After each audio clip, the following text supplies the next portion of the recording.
You always hear this phrase, learn from your failures. Yes, 100% learn from those tough days. We hear that all the time, but people generally don't tend to stop and pause and do that. But what also we tend to neglect to learn from our successes. This is Running for Real, the podcast for runners who know that for every runner's high, there are just as many lows. All those just missed PRs, easy runs that feel hard, injury blues, and more. Each week, we'll talk to running, health, and wellness experts about their highs, lows, and best advice to build our confidence. Running for Real is about being honest, being brave, and most of all, not feeling alone. And now here's our host, who loves ham and pineapple pizza, Tina Muir. Hello, my friends. Welcome to episode 121 of the Running for Real podcast. Thank you so much for being here. This is day 4 of Mental Training Week, and I told you a few days ago, one of my favorite podcasts ever was this week, and friends, it's today. But first, in case you somehow missed the rest of the episodes, in which case go back and subscribe, this is Mental Training Week. I'm interviewing 7 sports psychologists, motivational speakers, and performance coaches to have them give us their best strategies to work on the mental training during a build up to a race as the race closes in, because we all know that's when our crazy really starts to come out. So far, you've listened to Damon West, Josh Liefrak, Ross Bernstein, and today I'm honored to bring you Justin Sewer, who works with the Cleveland Browns and the Tampa Bay Rays. Once again, I realized this is not our sport, but friends, Justin's advice is just what we need. Trust me. I feel like I could have talked to this guy for hours, and you will soon see why. Before we get to the interview, though, I'd like to give a major shout out to Body Health and Coros for sponsoring this episode. Body Health has been there with me through so much, and it's an essential part of running well during a build up to a race, especially as you work through those mental demons. You need to get your nutritional intake right to allow you to recover and allow you to be your best.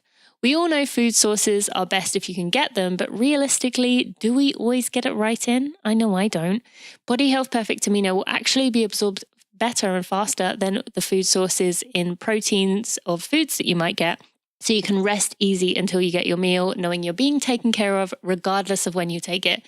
Visit tinamuir.com/aminos. That's TINAMUIR.com/AMINOS to go get yourself 10% off and get whatever products you want from Body Health. Thank you to Coros for sponsoring this episode of the Running for Real podcast. I know there's one major player in the GPS industry for runners, and it feels like everyone and their mother has these watches, myself included. But after 15 years of only that, I've switched. And why? Because I absolutely love my Coros Apex watch. I wore it in the Boston Marathon, and I'll be wearing it in every run from now on. You can check my wrist. If you train in the pool, on the bike, it's going to be your dream watch. And I'll tell you more about it later in the show. But for now, go visit tinamuir.com/Coros to go check it out and receive a bonus watch band with your order. Justin, thank you so much for joining me on the Running for Real podcast. I am really excited to talk to you. And I know my listeners are, in addition to your friend Josh Liefrak telling us how wonderful he thought you were. So now we have lots of reasons to be excited for this interview. But thank you for being here. I am so honored and excited to be with you and your listeners. And so thanks for having me. Oh, no, this is going to be great. So, I mentioned a bit about you in the intro, and I mentioned to you before the interview began that I love learning about psychology. I know my listeners do, particularly the area of performance psychology, which is kind of where you focus, working with the Tampa Rays and the Cleveland Browns, which maybe aren't the sports that my listeners are participating in, but I'd love to kind of get into it because you are very much about individuals and not kind of putting people under a blanket of the 3 best tips for confidence, or you like to treat the individual, which is very important because you see within your sports that you work with individual differences, but also within individuals themselves. But before we get to that, I want to start with you. Now, you had quite a few from reading about you, had quite a few things go wrong, or what people may consider failures in your early professional life. So maybe just to start us off, you could kind of share a few of those with the listeners to show them that, you're not exempt from this, you're only human, and it's just kind of the way you turn those failures around is what really kind of sets you apart with your future. Yeah. And you hit on so many amazing things that we're going to get into in the future. But I appreciate you asking that question because, the journey to do what I'm doing has been I had to overcome a lot of obstacles to really get here. And I remember I wanted to be a professional baseball player and went to college for it. And I got injured. And once I recovered from the injury, just honestly, two things. I wasn't as good as I was before the injury, number one. And number two, my mindset, I just didn't love it as much. But I knew I loved sports. And so then I went into broadcast journalism and wanted to be a sports anchor on sports television and report on athletes, and realized after 4 years of studying for it, the first day of my internship, realized that this isn't for me. I don't want to interview athletes. I want to help athletes. And so I knew I had that in my heart, and I felt like a failure, thinking, wait, what a waste of 4 years. Yeah. And so I went into teaching high school. So I was a high school teacher, and it was great, but it was one of those, I love the students. I loved my time there. I learned so much, but there was a moment going into work every day.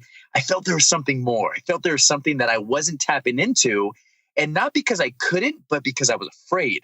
And I was afraid of branching out and learning more and going back to school. And at that time, my wife and I, we had 3 kids under 4 years old, and it was hectic. And I thought, how do I do this? How do I go to school? How are we going to have the money for me to do this? And I did it. And I did it and would commute back and forth and having multiple jobs while going to school and being a parent. And then after I got the degree in sports psychology, a master's in performance psychology with an emphasis in the zone, I decided to go for it.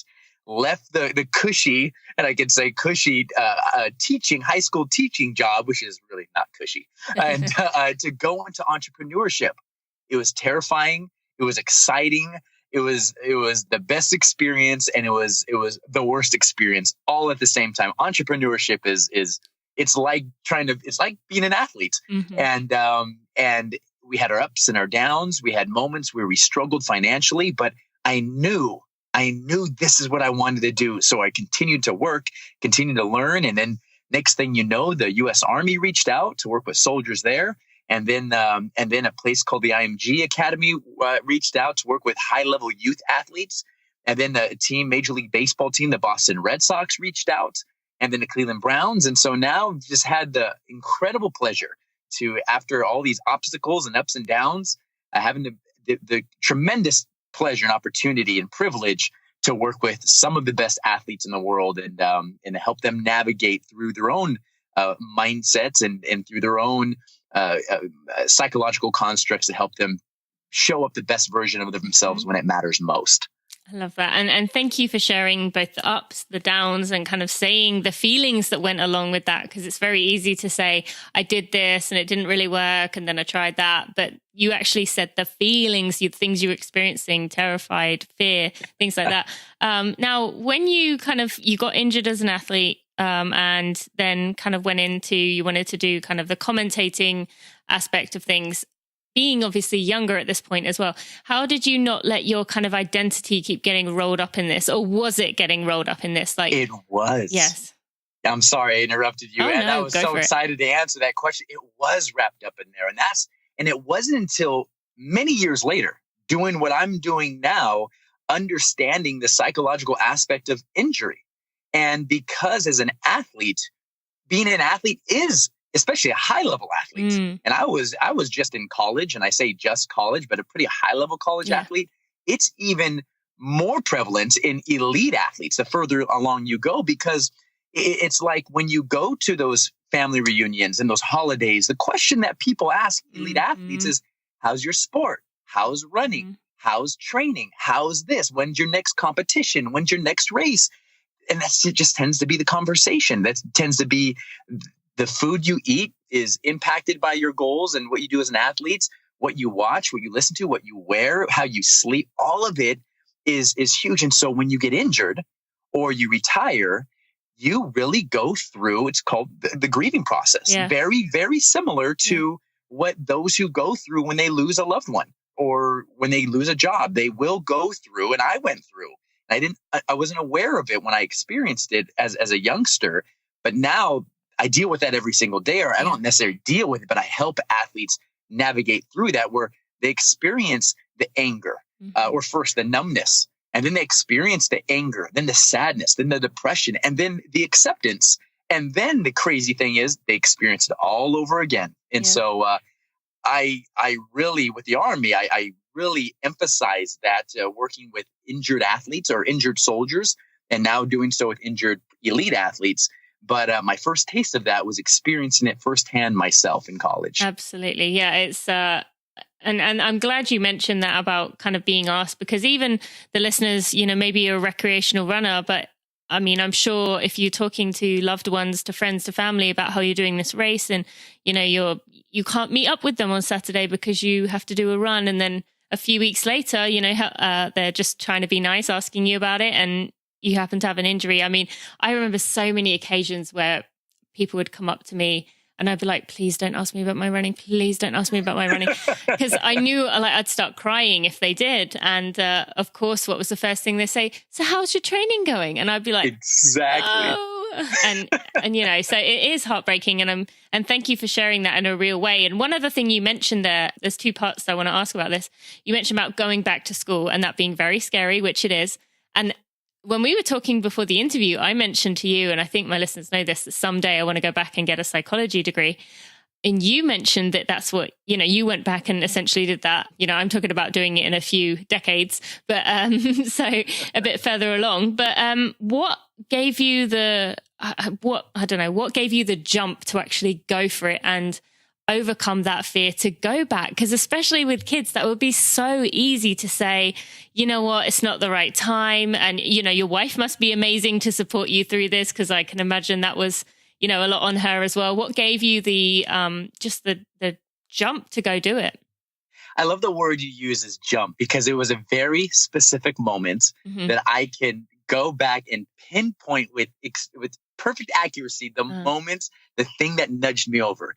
But before we go to that, before explaining that exact moment, I knew that this is what I wanted to do. I knew I wanted to get into sports psychology. I knew as I was looking at the field, I knew that in order to work with the highest athletes and the best athletes in the world, my competency level needed to match the elite athletes. Great athletes want their coaches to match their level of competency. And if you're just someone who isn't at that level,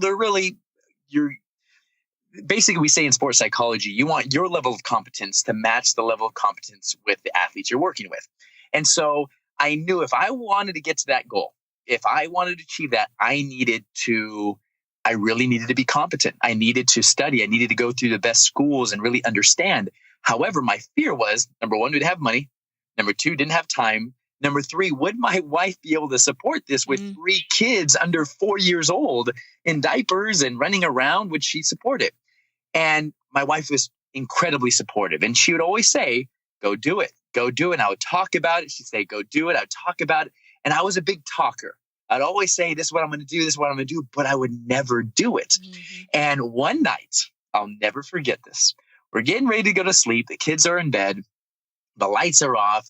And I was dreaming out loud. I said, man, I can't wait till one day I'm going to be a mental skills coach or a sports psychologist and work with elite athletes. And that's going to be an amazing day. And I was painting this vivid picture for her. So were you asleep or were you? No, we were awake. It was right before we went to bed. So we're just kind of like when you talk with your spouse before you go to sleep, and we're just talking, and it's pitch black. And I'll never forget to this day what she said.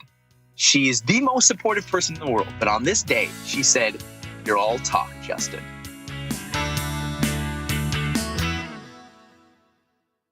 Just a quick ad break to thank one of our sponsors. You heard me talking about Coros before the interview started, and I wanted to tell you a little bit more about some of the features of the Coros Apex I love and why you might like it.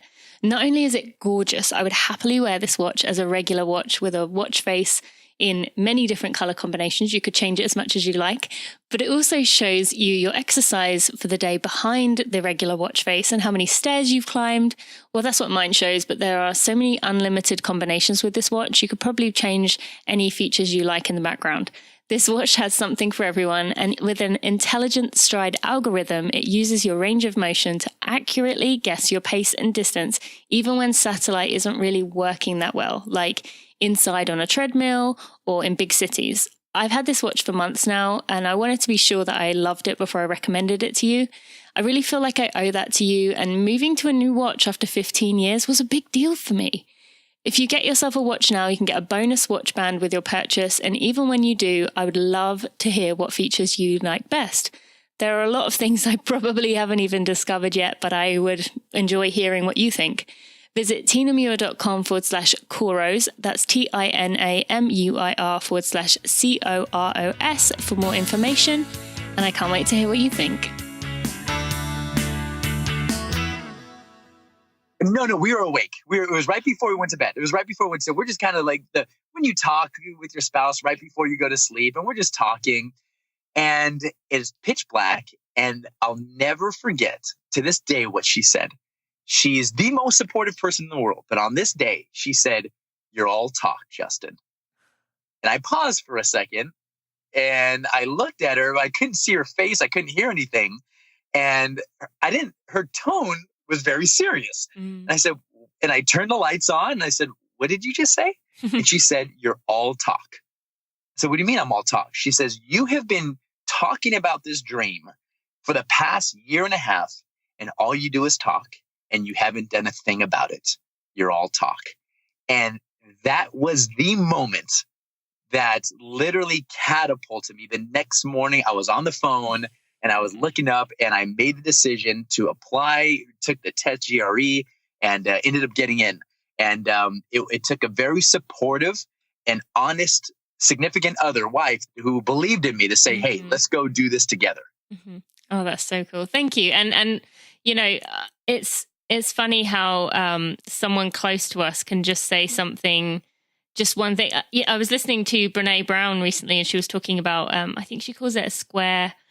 Oh, I can't remember the name of it. You write down on this 1 inch by 1 inch square the people whose opinions matter to you. You have to kind of, whatever they say, you have, like if they tell you you need to change something or work on something, you do it because they are honest with you, they know you, they love you, but it's small, so you can only write a few names on there.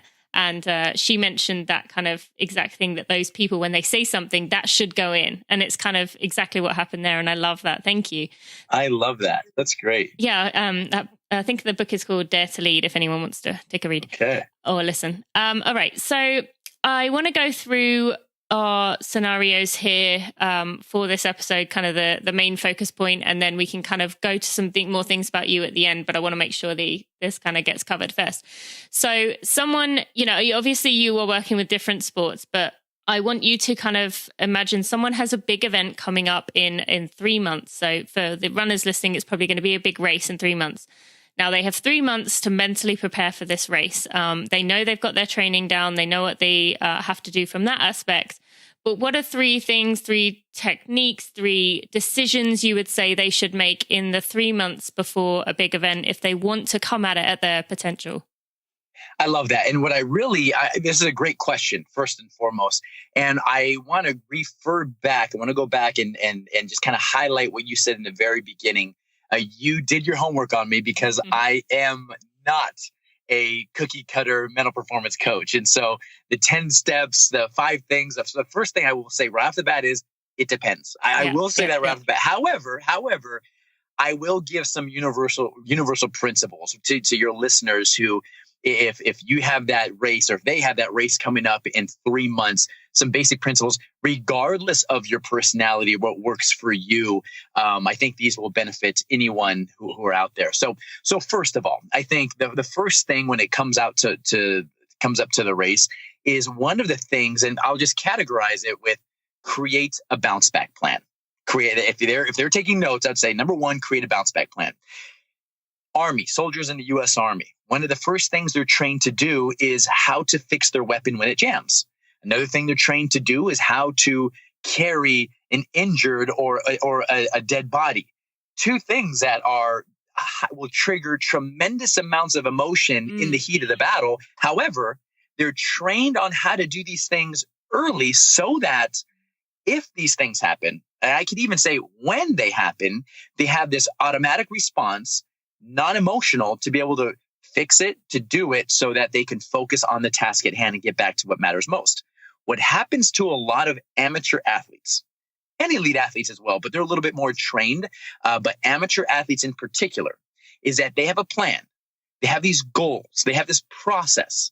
But once they start the race and something doesn't go the way they had anticipated or they had planned, all of a sudden, it creates the amygdala response. Mm-hmm. What I mean by amygdala, it triggers emotions. Amygdala is a part of their body located deep into the brain that just triggers where you see red. You start to get flustered, angry, sad, and all of a sudden, your thinking gets clouded, your attention narrows, and you look back on those red moments or those amygdala moments, and you're like, wow, I should have done this, I should have done that. So the best way to prepare for that or to be ready for that is to prepare for it ahead of time. Mm-hmm. So if I were to sit down with one of your listeners, I would say, number one, we'd make a list of all of their potential triggers. What are all the things that can tend to get the best of you when you're running your race? It could be both internal and external. It could be things like being passed by someone who you think you should beat. It could be something like when you're running and you feel some discomfort in part of your body that you normally don't feel. And all of a sudden your thoughts start to run. It could be not feeling good. It could be doubts in your mind when those start to build and not paying attention to those. And so we write all these things down. And then we identify and we talk about, what do these things do to you?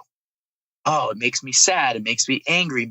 And all we're doing is creating this story. We're bringing it to the forefront, bringing it to light so that we're aware of it. Mm-hmm. So that when it happens in the race, when it happens, instead of getting the amygdala trigger, it's activating the prefrontal cortex, which is more of the cool, calm, and collected approach. And so your brain is actually looking for those cues, looking for those triggers. But then here comes the most powerful point. After you identify what you struggle with or those potential pitfalls, then you write down how you want to respond. So the research, the psychological framework or construct term is called contingency plans. It's basically if-then statements. Mm-hmm. Tons of research is done on this. Yeah. Creating a contingency plan. Really, if this happens, then I'm going to do this. If this happens, then I'm going to do this. And you mentally and psychologically prepare for that. So that's what I would say for number one. Before we move on to number two, any thoughts or questions about that? Yeah, no, thank you for giving me the space to do that. Well, one, I would say, is this something you should add to as you go along? As let's say 3 weeks later, some things come up in your mind? Or is this kind of you do it at the beginning and then kind of let it be? Absolutely, you can add to this list. Yeah. Absolutely, which I would say would lead to number two. Mm-hmm. I would say it kind of blends right into number two. For those who are new to mental skills training, one of the things that the athletes who say after working with me, it's not, I would say if you were to poll them and say, hey, working with not just Justin or myself, but Josh Lifrack or any of the other mental skills coaches out there or sports psychologists out there, one of the common things that you'll hear people say is, it helped me create a sense of awareness. Now, I'm aware of when these thoughts pop in. I'm aware of when my emotions, I'm aware of the mental framework or the story I'm telling myself about a certain event. Awareness just is one of the most, you can't change what you're not aware of. Mm-hmm. And so working with a mental skills coach is one way to enhance awareness. So number two, and these are coming in no particular order. The second thing that I would say is I would ask your runners or anyone listening, whatever sport, or even if you're not an athlete, to grab a journal. I would grab a journal, and every single day I would use this journal to enhance your sense of awareness. And every day, again, this is for someone who's never done it before. There are a lot of different ways to do it, but if you're new to it and never done it, never tried it, I would do it this way. Every single day, either at the beginning of the day or at the end of the day, I would ask yourself 3 questions. Question number 1, what was the best part about today?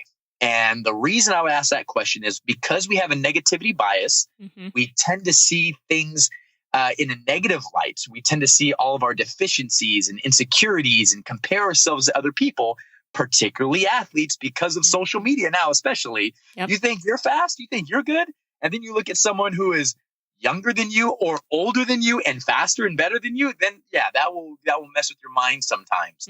And so you identify what were the bright spots in today.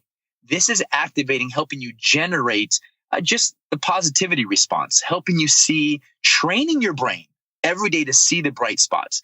It can have to do with training, doesn't have to do with training, but we're just training you to see the good. Yep. Number 2, what is something I learned today? What is something I learned? That's the second question. And what I love about that question is what this is helping you understand is if you want to be elite, you need to be a learning machine, an absolute learning machine.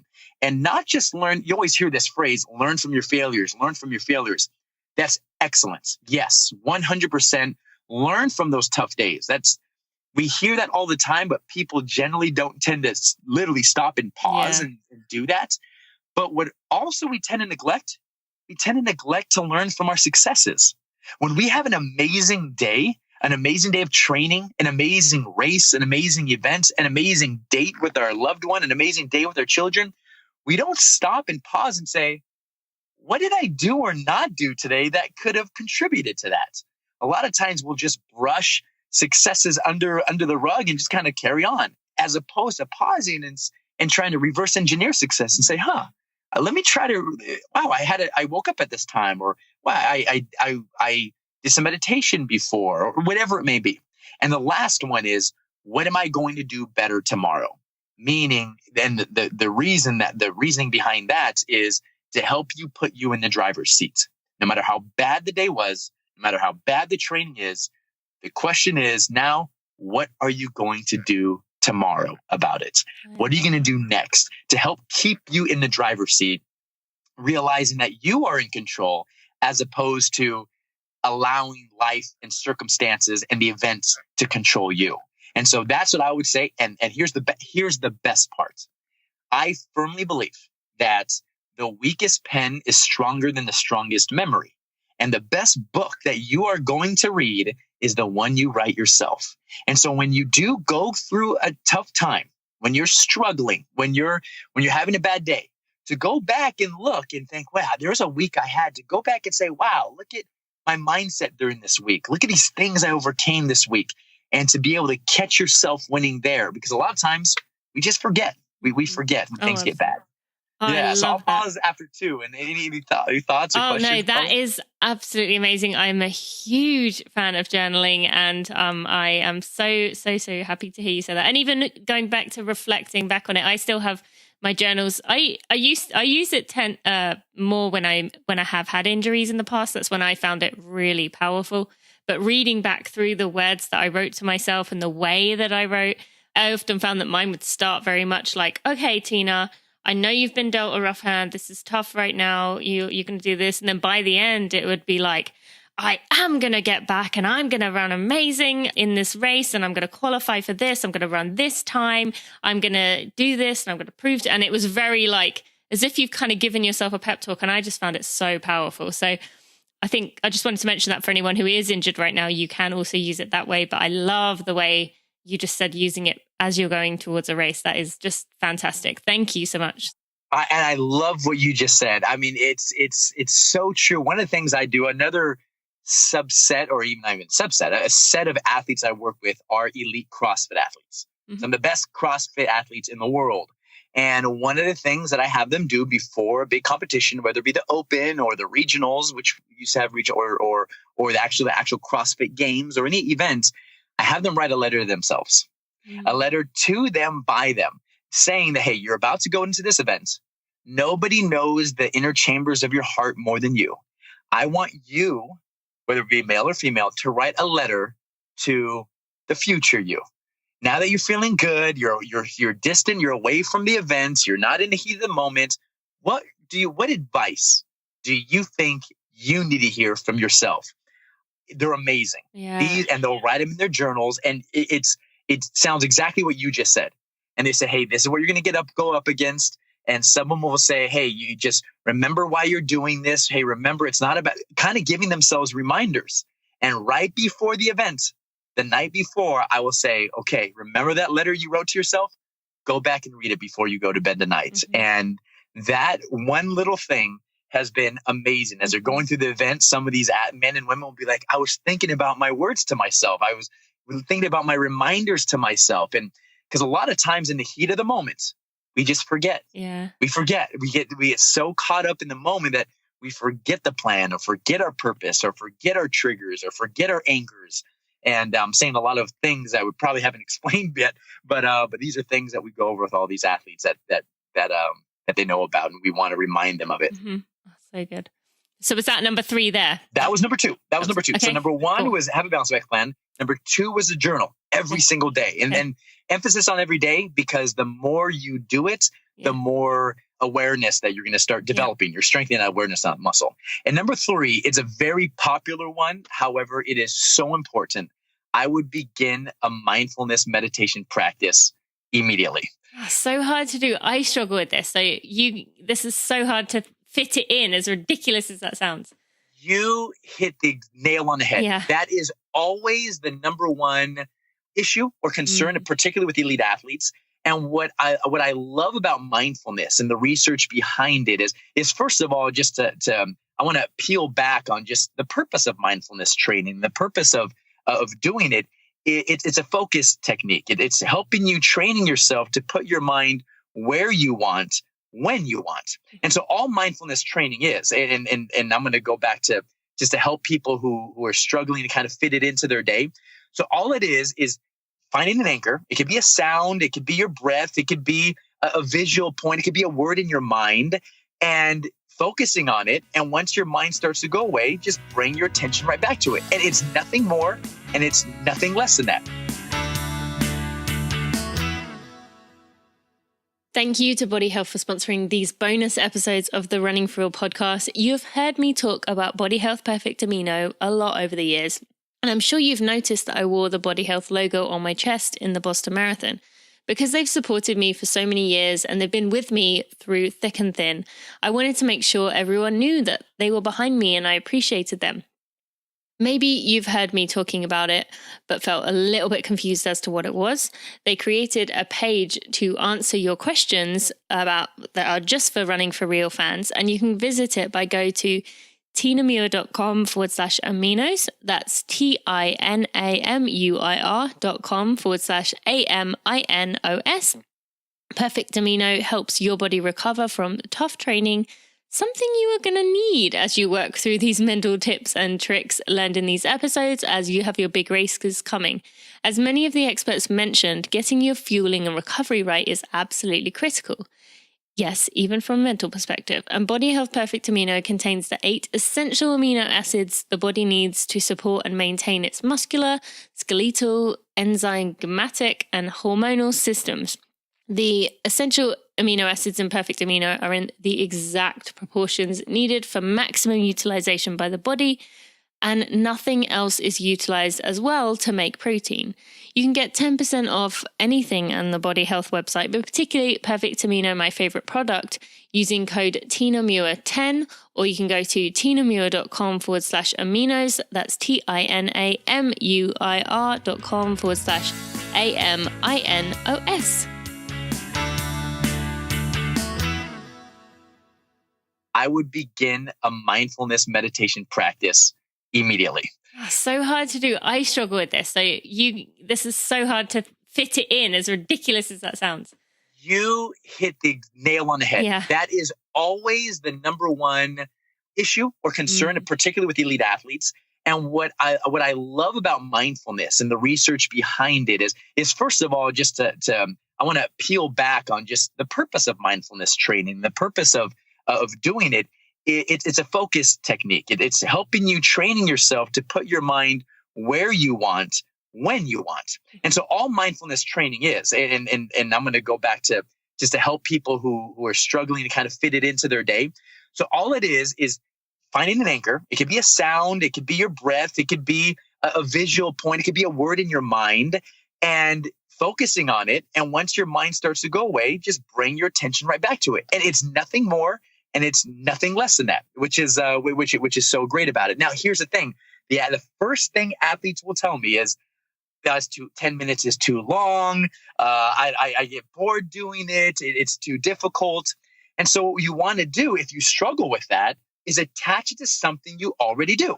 So I have athletes now who they understand the benefits of mindfulness. They know it's really important, but they struggle to find it. So they attach it, they do mindfulness brushing their teeth. They know they're going to brush their teeth every day. And so all it is, they put their mind with this brush on their teeth. And that's it. Their mindfulness right there. Some athletes mindfully eat their breakfast. Some mindfully drive. It could be for a minute. It could be for 10 minutes. It could be for 3 minutes. But the most important part is just being consistent and doing it as much. Ideally, it's every day. But that's some of the things to help overcome some of those little obstacles, and which is understandable. No, that's great advice. Thank you. And I think that's a great way of doing it, making sure that it's part of a habit, and then you can't really avoid it or make that excuse of I don't have time, because you can fit it in with something else. And I guess that's the magic of it, that it can be done while multitasking technically, because you're doing something with your time at the same time. All right. So thank you for those. Those were absolutely amazing pieces of advice and things that people can use and go take on and try yourselves.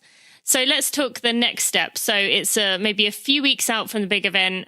People are starting to worry about not feeling like they're going to be ready. It's seeming like it's too big of a task, too much to ask. Am I even going to make it, let alone be able to perform? I'm really starting to think this is too much. What would you say to them then? You're completely normal. I would say the first thing that I want to say to that person is you are completely normal. The best in the world at any level have the exact same thoughts you just described. Even the all-stars, even the elite of the elite, they wonder if they're going to get found out. They wonder if all their hard work's going to lead to good results. They wonder if they have what it takes. They wonder if they're going to fail, if they lose. They envision themselves losing, and they get worked up. It's hard to sleep. It's hard to eat. They feel a pit in their stomach. Everyone. And so that's the first thing, not to minimize what you're experiencing or going through, but to normalize it. And so the first thing that I will say is, number one, take a deep breath and realize it's completely normal and you are absolutely okay. The next thing what I want to do is to help you understand. I want to give you 3 letters. And so we're going to start with 2 basic streams of thought, 2 basic algorithms to performance mindset. So here's the non-ideal one. So the first one is FAI. F stands for feelings, A stands for actions, I stands for identity. So basically, this is when people are being led by their feelings. So they feel stressed, and then they'll act stressed, and then that'll lead to them their identity whenever their identity. So they will be triggered to be stressed or sad or whatever in that moment.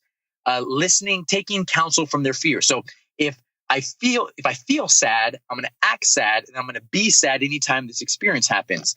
I feel really nervous, and then, oh man, I'm going to act really nervous, and oh no, don't mess up. Oh no, you got to calm down, and then this is going to trigger this.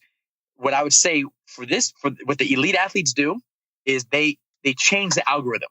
They start with the I, and then the actions, and then the feelings. So what I would say to this person 3 weeks away, and you're feeling really nervous, yes, first of all, it's totally normal. But then what I would say is, how do you want to show up for that race? How do you want to be that day? And literally to write it down in that journal we were talking about. This is how I want to be. This is my identity. I am, it could be, I am calm, or I am powerful. I love running. I love what I'm doing. I'm excited. This is wonderful. And then act according to what you write down, your identity, and then let the feelings follow. So that's number one. I would say, identify what kind of person do you want to show up as that day? Okay. So that's number one, and really be very specific on that, because the more vague you are, the phrase is, where the mind goes, the body flows. Yeah. And so the more the brain loves targets. So the more vivid, the more detailed, the more specific you can get, the better it is for your mind, your body, and your feelings will eventually follow. Number 2, this is what I would say. When the nerves start to creep in, what happens is we look at our physiological response. Our stomach starts to hurt, our arms and our hands are tingling, or they might feel heavy. Our mind's going every which way. These are physiological responses to stress. But what they're also, it's basically your body telling you, hey, I'm ready. This is important to us. We've trained for this is good. The reason your stomach feels weird is because all the blood is getting rushed to all of your limbs to get ready for the fight or flight. Your body's trying to help eliminate any waste. That's why a lot of people have to go to the bathroom. Your body's like, okay, let me get rid of any of this waste that's in your stomach right now for you. The reason we sweat, our palms get sweaty, is because our body's okay. Let me cool you down before this big race to help you out. It's your body saying, let's go. So what I would say is, once you notice your mind and your body feeling this way, is to smile at it and say, okay, this is my body. This is my body telling me that I'm ready, that this is important. So number 2, I would say, is to embrace those feelings. And then number three, what I would say is, instead of telling yourself to stay calm and to be calm, you want to tell yourself that you're excited. I'm excited. Because what happens if you try to tell yourself, okay, be calm down. Okay, let me take these deep breaths. Let me calm down. Then all of a sudden what's going to happen is you're going to be nervous because you're nervous, as opposed to saying, oh, I'm excited. It's easier to go from a high arousal state to being excited as opposed to going up being a high arousal state and trying to calm yourself down. Like trying to sleep when you can't sleep. Exactly. Your body's like, no, don't tell me to calm down. I'm excited. So it all comes down to the framing around the events and the story you're telling yourself about your nerves, about your feelings, about your thoughts, about how your body feels. As you are able to tell a better story, a performance story around these things, and use these feelings and these thoughts to help you rather than hurt you, you're going to see it's going to enhance performance. That's so good. So good. Solid gold. Thank you again. And I'm just going to add a few more things to this. What if someone is then, not feeling good? I feel really sluggish. And that's usually because, you've tapered down, the training's come down. So I feel really sluggish, or, I've got this, little pain in my leg and I don't know what it is. What if it stops me? Like, what about, little things going wrong or coming up? Right. And what I would say for that one is, the brain is so amazing. The mind is so amazing. It wants to experience homeostasis. It wants to protect you. And so even when you want to do something difficult, to go outside your comfort zone, your brain is going to say, I don't know if you can do that, or I don't know if your body is ready for that. That's why I love working with elite athletes, is because if you want to do something great, that is going to be part of the journey. Part of the things you are going to have to overcome are your own thoughts, those own feelings, those little nagging thoughts are, do you have what it takes? Are you willing to push the envelope? Can you push it a little bit more? You've got to be willing to endure, some people call it the pain cave, not only physically, but even mentally. And to say, and to tell your mind, nope, I'm ready for this. That's okay. I feel that pain. There it is, but I can still do it. There's a gentleman named Cus D'Amato, and he was a world famous boxing trainer. And he would tell his boxers that in the heat of the moment, it doesn't matter how you feel. It only matters what you do as an athlete. As an athlete, it doesn't matter how you feel. It only matters what you do. You're only judged by what you do, not how you feel. And that might sound very insensitive. Like, wait a minute, my feelings do matter. Yes, your feelings do matter. You are valued as a person, as a man or as a woman, as a husband or as a wife. However, as an athlete, your competitors don't care how you feel. The watch doesn't care how you feel. The race doesn't care how you feel. All that matters is what you do. And that's it. So and going along with that, a lot of times confidence, and this is very controversial. People don't like when I say this, but it's really true. So I explain it like this.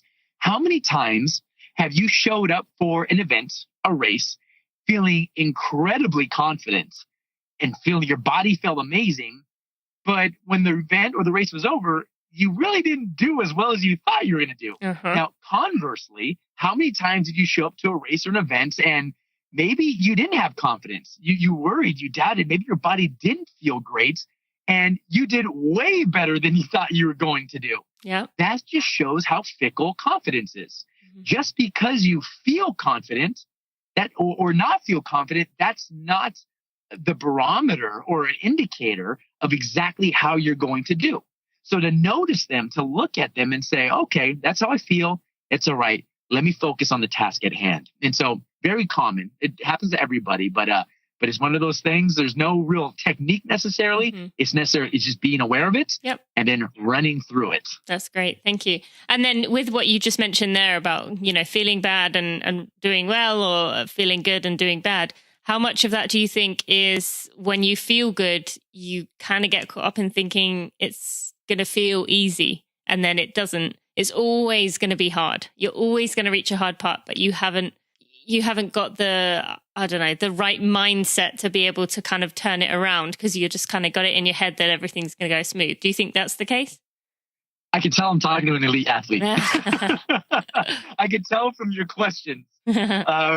You're absolutely right. Like you hit the nail on the head. And that's one thing elite athletes like yourself, they understand, is a lot of amateur athletes are thinking, because I train so hard, it should be easy. Mm-hmm. Oh, I should run this time. My body should be in shape, or whatever it may be. You insert whatever the variable is.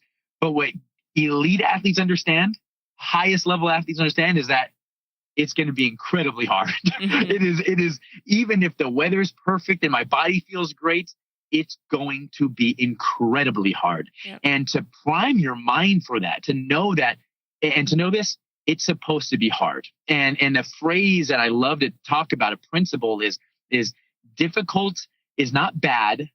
Difficult is not impossible. Difficult is just difficult, and you can do difficult things. I love that. That is a great quote. Cool. Thank you. All right. So we're closing in on closer to the time of the race now. So it's a few hours to go, maybe the hour to go. You're very nervous, but you've already told us you to reframe that to excited. But now feeling a lot of pressure. I don't want to have wasted all the time I spent doing this. I don't want, my family's given up a lot, and I don't want to waste it for them and mess up because of it. There's, I just feel like I have to do this, or I'm insert insecurity here essentially, or I'm not going to be enough. I'm not going to be, everyone's going to laugh at me. People are going to know I'm slow, whatever it may be. What would you say there? Two things. One thing with a two-pronged approach. I would say in an hour right before the race, or even during the race, coming up to the race, is what's your anchor? That's when the storm is really going to hit. The closer you come to the closer you come to the start of the race, that's when the anxiety is going to hit. That's when the pressure is going to hit. And once you start running, that's when it's like, you're like, it's like, yes, you're relieved. It's like, good. But it's leading up to that moment when you feel it the most. That is where you need an anchor. When you have the storm, just like a boat. So I always give this analogy of a boat.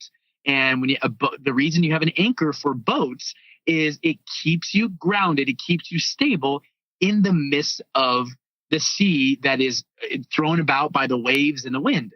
That anchor is going to keep you there. And the bigger the boat, the bigger the anchor. Mm-hmm. The deeper you need to have that anchor be. And so what an anchor could be, it could be two things. It could be a thought of your quote unquote happy place. I know athletes who literally go back and they envision something that just makes them happy. They just focus on joy, some focus on their family.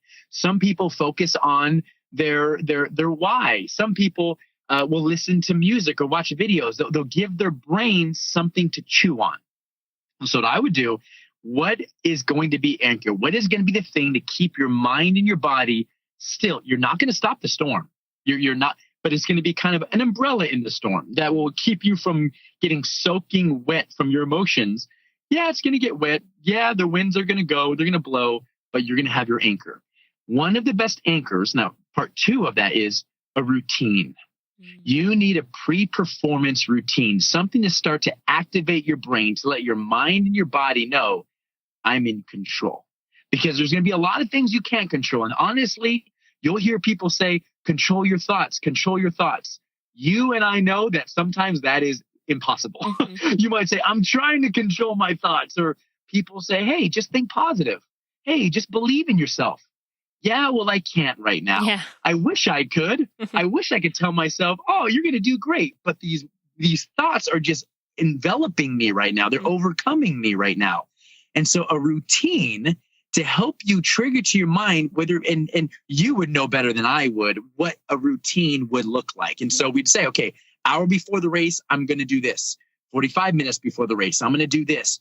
All the way up to right up to the point to where it's liftoff, to activate to your brain to know, okay, this is what I'm doing. This is where I need to be to help tell your mind, hey, we're in control. Yeah. We're working our process. We have our routine and we're focusing on the process and the things that we can control. Absolutely. That's what I would say to do. No, that is great advice and definitely the right thing to do. And my listeners have heard me talk about getting your routine down a lot. And especially even going back to the night before, the things you eat, the time, you go to bed, the coffee you have in the morning, all those little things will add up. So thank you for covering it.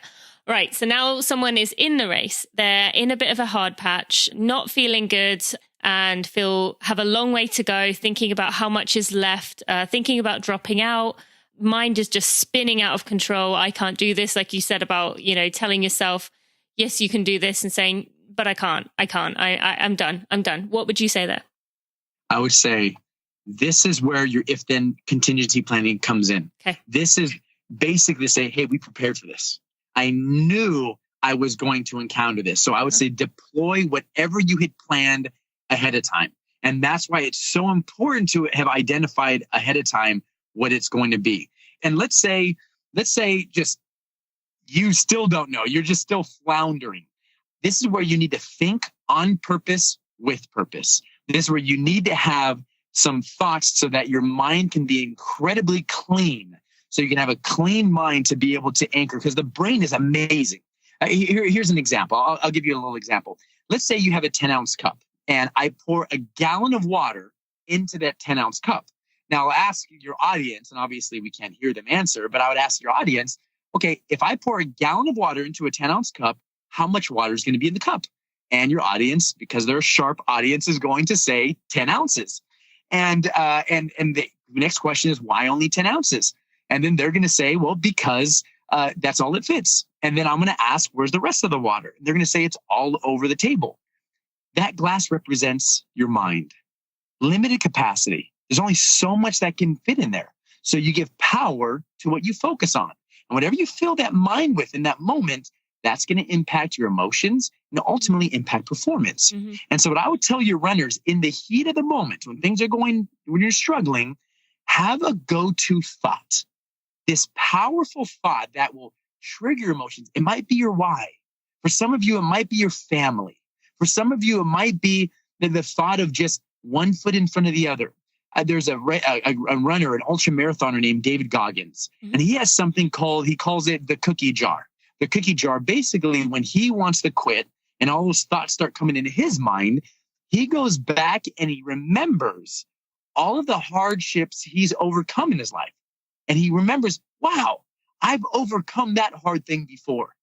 I'm strong enough to do this. Mm-hmm. I've overcome that hard training before. I remember experiencing something like this as an athlete.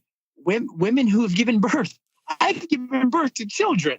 I could definitely do this. Mm-hmm. You know what? I'm obviously, I'm not speaking for myself because I don't know what that's like, but having a plan for that to fill your mind with a thought or a mantra or a memory or a vision or a phrase so that you can give yourself the chance to focus and take one step in front of the other. Mm-hmm. That's so good and so powerful. And to anyone listening, you can go further than that. I mean, that's one of the great things about running. You can have family and friends say that exact thing to you.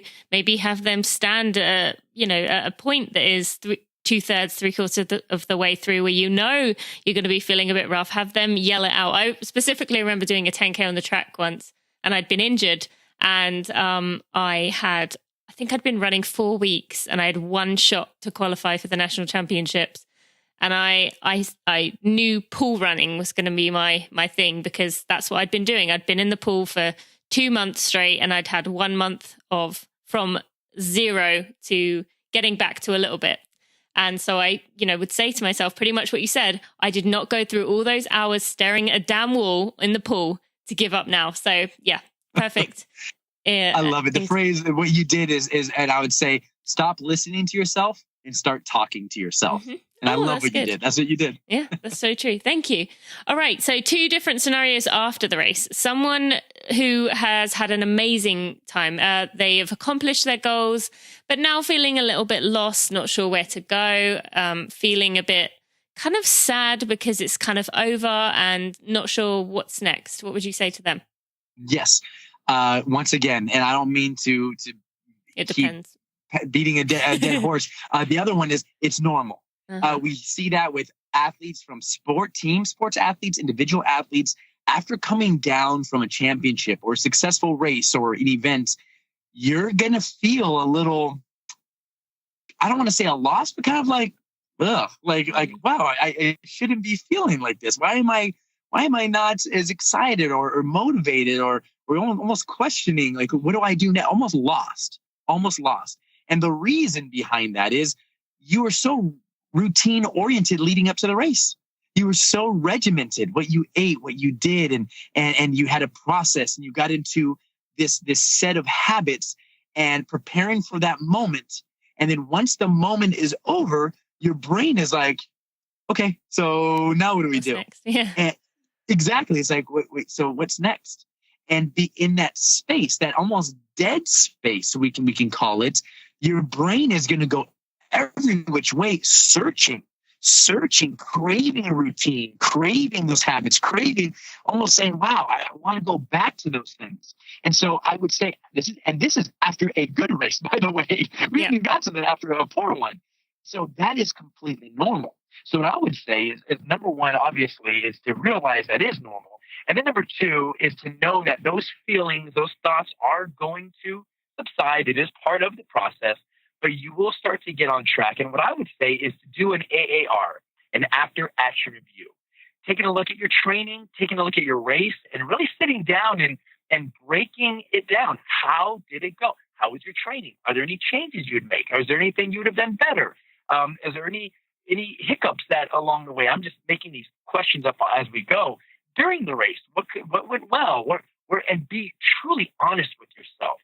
And if you have a coach or someone who you trust, going along with what you said, Tina, there are those people in that 1-inch box, if they can give you some feedback as well, that's even better.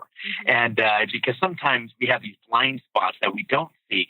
How did my training affect the family? And what about this? Can we make any change? Whatever it may be. And again, I think you in particular, better than most, including myself, could probably speak to that better than I can. But yeah, I don't know. Do any of these principles resonate? Because I know. No, I think that definitely. Yeah, I think those definitely can apply, and people can, like you said, make them your own. But I think the reflecting back, even if it went well, yeah, definitely a good step for people to use. And I would totally agree with you. Now let's look at the other way. What if they feel like they mentally gave up? They're feeling depressed. Everyone on social media, as we've talked about, is sharing how amazing things went, and you feel like you failed. What now? Yes, this is what you put yourself out there. When you put an extremely high goal, you leave yourself open to heartbreak. You leave yourself open to devastation. When you really have a high goal and you work extremely hard, you leave yourself vulnerable to falling flat on your face. And in this day and age, in front of thousands, if not tens of thousands of people. And that's scary. And a lot of times you wonder, worst case scenario is I do this. And honestly, in sports, sometimes worst case scenario happens. And that's devastating, and it's crushing, and it's sad. And people do go into extreme anger and depression and sadness. And just like the grieving process, it's going to work itself through. So what I would say, number one, is you're going to have all types of feelings. Don't let somebody come up to you or slide into your direct messages or come to you on social media and say, hey, be positive. Hey, keep your chin up. Be happy. You're going to be happy when you want to be happy. You're going to pass through these emotions. If you're going to be sad, be sad. If you're going to be angry, be angry. Now, I don't say that to prolong it. I say this is a healthy part of being an athlete. This is what heartbreak feels like. You're going to shed tears. You're going to cry. Food is going to lose its taste. You're going to wonder if you can do another race. If you're going to question yourself if you got what it takes to go out and train for it all over again and say, do I really want to put my body and my mind and my heart and my family through this again? You are going to have all of those thoughts, which are completely normal. And I would say embrace every single one of those feelings. Embrace them, because as you embrace them, you allow them to flow through you. That is part of the grieving, and that's part of the process. Shed those tears. Now, what I would say, as you go through those dark times, those difficult times, two things you need to do. Number one, you got to stay close to your go-to people. These are those people who love you no matter what. These are those people who, they don't care if you come in first or last. They don't care if you run for your best in the world, or if you never do it again. They love you no matter what. And now what's going to happen is they're going to try to help you, and you're going to want to push them away sometimes. They're going to say things, and you're going to put, because you love them so much and you're so close to them, you're going to be like, no, don't say that. But stay close to them. Number two, reconnect to your go-to habits, whether it be those habits that make you happy. If it's watching movies, going for walks, going for a run, or sewing, doing puzzles, but whatever it may be, doing your go-to habits, because this is what people who are going through tough times are susceptible to. They're susceptible to trying to mask their emotions or suppress their emotions through unhealthy habits, overeating, oversleeping, alcohol, and then other stuff. You fill in the blank, whatever it may be. And to protect yourself and realize, okay, and not because they're bad or lack self-control, it's because they hate this feeling, this emptiness, and because they want to run from it, they just want some kind of solace, some kind of pacification, a pacifying factor, and to find in food or alcohol or sleep or eating. But then you end up regretting it afterwards, and you create bad habits. And so that's what I would say. And then when the time comes, the clouds are going to clear, the sun's going to rise. And if you truly, truly love it, you're naturally going to be inclined to go and do it again. Amazing. So good. Thank you. Every single answer you've given to my questions has just been like off the charts with just good, solid advice. Thank you so much, Justin. All right. I've got 4 more questions for you, starting with one piece of advice you would like to give my listeners for life. One question for life is to do what you do on purpose with purpose.